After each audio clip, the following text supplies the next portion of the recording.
This is OPPO A80 and today I'll show how you can fix the Wi-Fi connectivity issues on this device.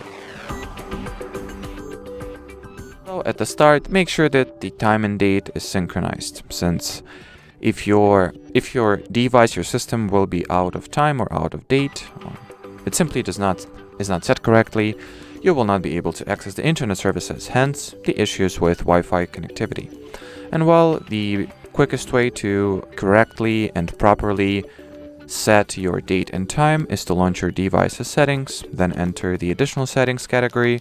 Here go into date and time and switch on set time automatically and set time zone automatically options. If that didn't help, you may want to try entering the Wi-Fi category of settings and here switch off and switch on the Wi-Fi.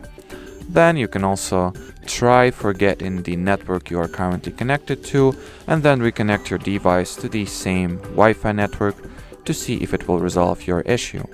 And the final and third advice that I have for this video is that you reset your network settings, Wi-Fi included. And well, in order to do that, you will need to enter the additional settings category of settings once again.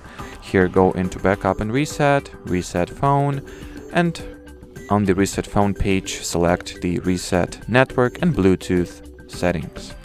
Then confirm and wait for a few seconds for this process to elapse. And well, as far as this video goes, that'll be it. So thanks for watching and bye bye.